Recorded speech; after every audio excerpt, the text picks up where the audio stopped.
Eu só era feliz com a bebida e eu só era feliz com as drogas. Mas depois, quando eu e o meu travesseiro, era que vinha o sofrimento. Eu fiquei com uma depressão tão grande que eu não queria tomar banho. Eu não queria me olhar no espelho. Eu já estava magra, eu já estava feia. Meu nome é Karina de Freitas Alvarez, tenho 26 anos.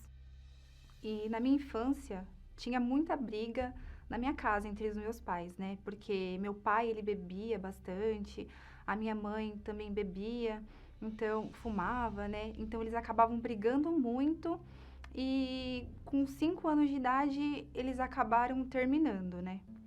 E com o término deles, eu passei a morar com a minha bisavó. Eu não entendi o porquê que eu não estava com a minha mãe, não estava com meu pai. Eu fui crescendo e passei a ter umas perguntas. Por que que as crianças da minha escola têm o dia dos pais, vai os pais, vai as mães, e não vai a minha mãe, não vai o meu pai. Então a ausência dos meus pais me doía, né? Era algo que mexia muito comigo. Eu era muito carente, então eu buscava atenção em outras pessoas, né? Eu buscava atenção em amizades, eu queria ali ser o centro das atenções. Aí o tempo foi passando, né, eu com essas amizades e a gente começou a ir pra balada. A gente começou, além da bebida, eu conheci as drogas, né? MD, doce, bala. Então, assim, essas drogas, no momento, era algo, assim, sobrenatural, porque era maravilhoso, né? Eu queria mais daquilo. Então, se eu fosse sair um final de semana e não tivesse a droga, eu já ficava brava. Eu só era feliz com a bebida e eu só era feliz com as drogas. Mas depois, quando eu e meu travesseiro, era que vinha o sofrimento, né? Aquele sofrimento de não ser amada, aquele sofrimento de não ser aceita, porque na minha cabeça eu não era aceita pelos meus próprios pais. Então eu sempre culpei os meus pais. A culpa de todo o meu sofrimento, a culpa de toda a minha rebeldia eram os meus pais. Eu conheci um rapaz, né, que eu vim, assim, a me apaixonar por ele, e eu fiz dele o meu Deus ali, porque eu era tão carente que eu queria preencher com alguma coisa. Então, não consegui preencher com bebidas, com drogas. Então, eu comecei a buscar em relacionamento, né. Enfim, eu queria que ele fosse, pro resto da minha vida, o homem da minha vida, eu achava, né. E aí, foi onde eu vim a engravidar. A mãe dele, né, falou, vocês vão morar juntos agora vai ser vocês dois. E aí foi onde tudo foi mudando, porque eu estava grávida, então a minha consciência falava: você já não pode mais beber, você já não pode mais fumar maconha, você já não pode mais usar droga. Só que ele não me acompanhou. Então, na minha cabeça, ele não queria me respeitar. Eu não entendia o porquê que ele continuava e eu parei. E aí foi onde eu comecei a me revoltar. Eu comecei a ficar nervosa. Teve um dia, né, que ele estava fazendo uns eventos, ele estava trabalhando com os eventos, e ele pegou e falou assim: dorme na casa da sua avó, porque tô muito cansado, os eventos estão fazendo muito barulho na minha cabeça. E eu sabia que ali tinha alguma coisa errada. Eu acabei dormindo na minha avó e ele me deu um perdido, né? Ele pegou e saiu para uma festa. Eu passei a noite inteira ligando pra ele e ele não me atendia. Então eu tomei a decisão. Eu vou lá e eu vou acabar com tudo, porque eu não aguento mais.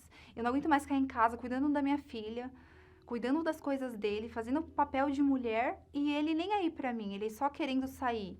E na minha cabeça ele tinha me traído. E aí foi onde eu terminei com ele, eu fui atrás dele, terminei com ele. E voltando pra casa da minha bisavó, o meu chão caiu. Porque ele era o meu Deus, e agora o que que ia ser de mim? O que que ia ser de mim e da minha filha? Tava acontecendo comigo a mesma coisa que aconteceu com a minha mãe. E aí meu mundo desmoronou, meu chão desmoronou. Eu me vi ali perdida, comecei a chorar, eu não via mais sentido na minha vida. Fiquei com uma depressão tão grande que eu não queria tomar banho. Eu não queria me olhar no espelho. Eu já tava magra, eu já tava feia. Então, assim, eu não conseguia ter ânimo para a vida. Eu comecei a recorrer à ajuda da minha família, mas, querendo ou não, as palavras da minha família não me confortavam, né? O vazio era muito grande, então eu não sabia o que fazer. Que foi onde eu dobrei meu joelho e eu falei para Deus. Eu falei, Deus, se você existe, eu não falei nem Senhor, não tinha temor nenhum. Se você existe, me arruma um emprego, porque eu tenho uma filha, eu preciso sair dessa situação. Eu estava desempregada, sem perspectiva de vida. E aí foi onde eu comecei a buscar trabalho e Deus me abençoou com o trabalho. Mas eu ainda era depressiva, só que eu já conseguia me levantar. Algo que eu já não estava conseguindo antes das minhas orações, né?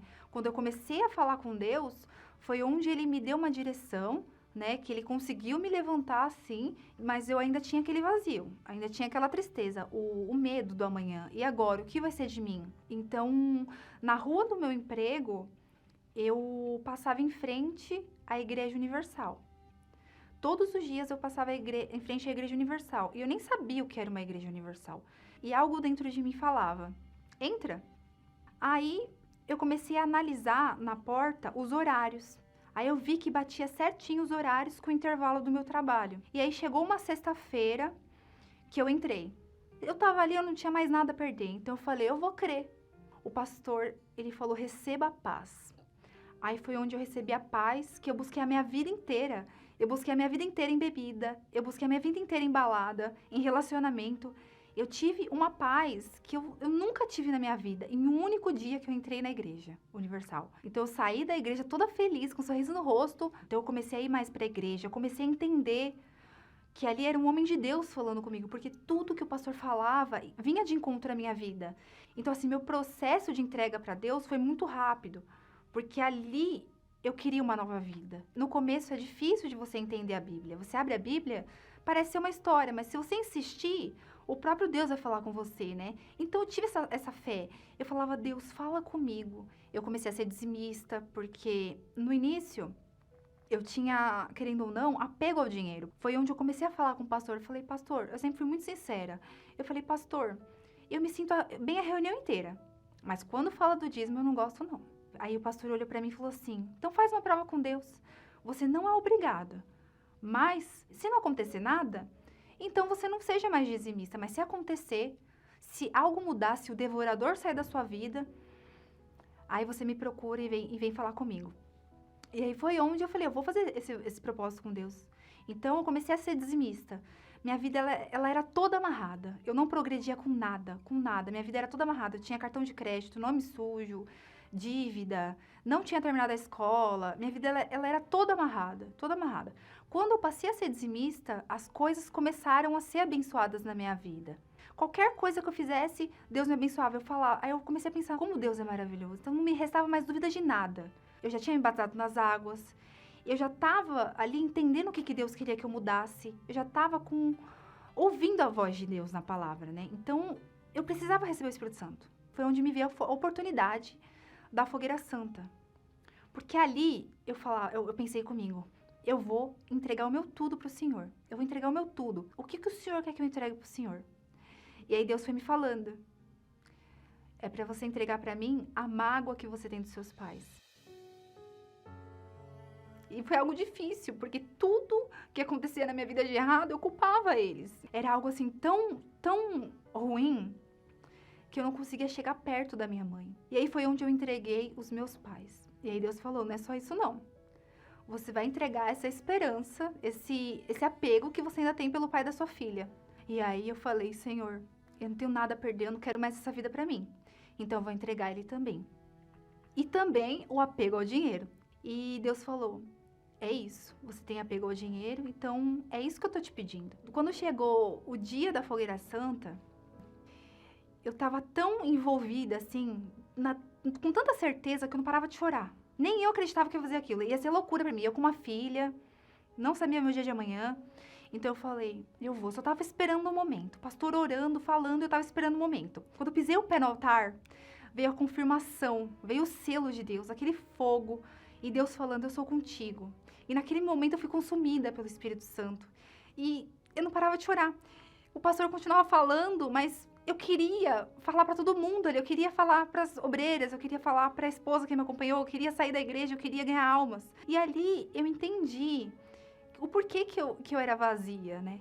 Porque eu não tinha Deus dentro de mim, que era isso que faltava dentro de mim. Então, eu poderia ter qualquer coisa, eu poderia ter uma família feliz, qualquer coisa. Mas se eu não tivesse o Espírito Santo, ia me faltar, porque ele me completou naquele momento. Ele me encheu com o Espírito dele, que é algo assim, surreal.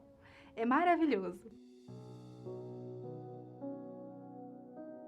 Agora, eu sou, assim, realizada porque o que faltava dentro de mim foi preenchido. Essa vida aqui, ela é passageira, então eu não vou levar nada daqui. Eu entendi que existe um céu, existe um Deus que me espera, que me dá direção todos os dias, que existe essa força que me dá ânimo. Então, assim, o meu prazer é falar de Jesus para as pessoas. Além de me sentir amada, um amor que eu nunca conheci, que eu achava que eram os meus pais que tinham que me dar, eu tenho esse amor de Deus, eu posso passar esse amor para as pessoas. Hoje eu consigo abraçar os meus pais. Hoje a minha mãe, ela vai comigo para a igreja. Hoje eu tenho um amor muito maior do que o amor de filha por uma mãe. Um amor de olhar para ela e saber que ela é uma alma. Ela é uma alma que precisa de Deus, assim como eu preciso de Deus. Hoje eu sou feliz, hoje eu sou uma boa mãe para minha filha, eu posso passar Jesus para minha filha, eu posso passar o caminho de Deus para ela, eu levo ela para a igreja. Hoje eu sou abençoada porque tudo que eu faço, Deus ele tem me abençoado. Eu trabalho com vendas, tudo que eu coloco Deus na frente ali, ele faz acontecer, ele mostra que ele é comigo. Cada luta, eu persevero cada vez mais e Deus ele vai me mostrando, ele vai me abrindo portas, ele mostra que ele é comigo. Então, hoje eu confio em Deus. Eu não temo o meu amanhã.